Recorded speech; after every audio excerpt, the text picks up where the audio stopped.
looking eyes, muttered a word or two of command, pointed to me, and left the chamber. I could not but wonder what this ferocious-looking monstrosity might do when left alone in such close proximity to such a relatively tender morsel of meat. But my fears were groundless, as the beast, after surveying me intently for a moment, crossed the room to the only exit which led to the street, and lay down full length across the threshold.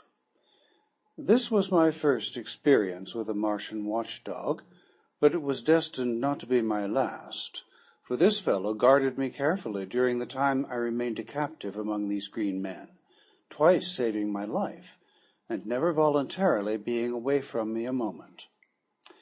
While Sola was away, I took occasion to examine more minutely the room in which I found myself captive.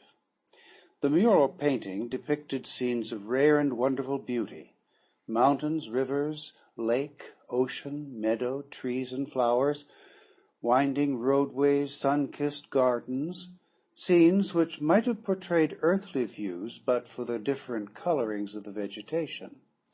The work had evidently been wrought by a master hand, so subtle the atmosphere, so perfect the technique. Yet nowhere was there a representation of a living animal, either human or brute, by which I could guess at the likeness of these other and perhaps extinct denizens of Mars. While I was allowing my fancy to run riot in wild conjecture on the possible explanation of the strange anomalies which I had so far met with on Mars, Sola returned bearing both food and drink. These she placed on the floor beside me, and, seating herself a short ways off, regarded me intently.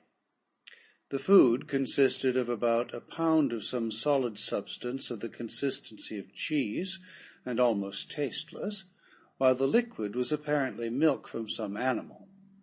It was not unpleasant to the taste, though slightly acid, and I learned in a short time to prize it very highly. It came, as I later discovered, not from an animal, as there is only one mammal on Mars, and that one very rare indeed, but from a large plant which grows practically without water, but seems to distill its plentiful supply of milk from the products of the soil, the moisture of the air, and the rays of the sun. A single plant of this species will give 8 or 10 quarts of milk per day. After I had eaten, I was greatly invigorated, but feeling the need of rest, I stretched out upon the silks and was soon asleep. I must have slept several hours, as it was dark when I awoke, and I was very cold. I noticed that someone had thrown a fur over me, but it had become partially dislodged, and in the darkness I could not see to replace it. Suddenly a hand reached out and pulled the fur over me, shortly afterwards adding another to my covering. I presumed that my watchful guardian was Sola, nor was I wrong. This girl alone, among all the green Martians with whom I came in contact, disclosed characteristics of sympathy, kindliness, and affection. Her ministrations to my bodily wants were unfailing, and her solicitous care saved me from much suffering and many hardships. As I was to learn, the Martian nights are extremely cold, and as there is practically no twilight or dawn, the changes in temperature are sudden and most uncomfortable, as are the transitions from brilliant daylight to darkness. The nights are either brilliantly illumined or very dark, for if neither of the 2 moons of Mars happen to be in the sky, almost total darkness results, since the lack of atmosphere, or rather the very thin atmosphere, fails to diffuse the starlight to any great extent. On the other hand, if both of the moons are in the heavens at night, the surface of the ground is brightly illuminated. Both of Mars' moons are vastly nearer her than is our moon to Earth, the nearer moon being but about 5,000 miles distant, while the further is but little more than 14,000 miles away, against the nearly 250,000 miles which separate us from our moon. The nearer moon of Mars makes a complete revolution around the planet in a little over 7½ hours, so that she may be seen hurtling through the sky like some huge meteor 2 or 3 times each night, revealing all her phases during each transit of the heavens. The further moon revolves about Mars in something over 30 1/4 hours, and with her sister satellite makes a nocturnal Martian scene one of splendid and weird grandeur. And it is well that nature has so graciously and abundantly lighted the Martian night. For the green men of Mars, being a nomadic race without high intellectual development, have but crude means for artificial lighting, depending principally upon torches, a kind of candle, and a peculiar oil lamp which generates a gas and burns without a wick. This last device produces an intensely brilliant, far-reaching white light, but as the natural oil which it requires can only be obtained by mining in one of several widely separated and remote localities, it is seldom used by these creatures whose only thought is for today, and whose hatred for manual labor has kept them in a semi-barbaric state for countless ages. After Sola had replenished my coverings, I again slept, nor did I awaken until daylight. The other occupants of the room, 5 in number, were all females, and they were still sleeping, piled high with a motley array of silks and furs. Across the threshold lay stretched the sleepless guardian brute, just as I had last seen him on the preceding day.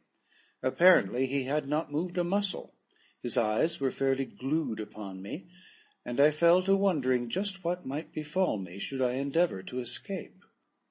I have ever been prone to seek adventure, and to investigate and experiment where wiser men would have left well enough alone. It therefore now occurred to me that the surest way of learning the exact attitude of this beast toward me would be to attempt to leave the room. I felt fairly secure in my belief that I could escape him, should he pursue me once I was outside the building, for I had begun to take great pride in my ability as a jumper. Furthermore, I could see from the shortness of his legs that the brute himself was no jumper, and probably no runner. Slowly and carefully, therefore, I gained my feet, only to see that my watcher did the same. Cautiously I advanced toward him, finding that by moving with a shuffling gait I could retain my balance as well as make reasonably rapid progress. As I neared the brute, he backed cautiously away from me, and when I had reached the open, he moved to one side to let me pass. He then fell in behind me and followed about 10 paces in my rear as I made my way along the deserted street. Evidently his mission was to protect me only, I thought, but when we reached the edge of the city, he suddenly sprang before me, uttering strange sounds and baring his ugly and ferocious tusks. Thinking to have some amusement at his expense, I rushed toward him, and when almost upon him, sprang into the air, alighting far beyond him and away from the city. He wheeled instantly and charged me with the most appalling speed I had ever beheld.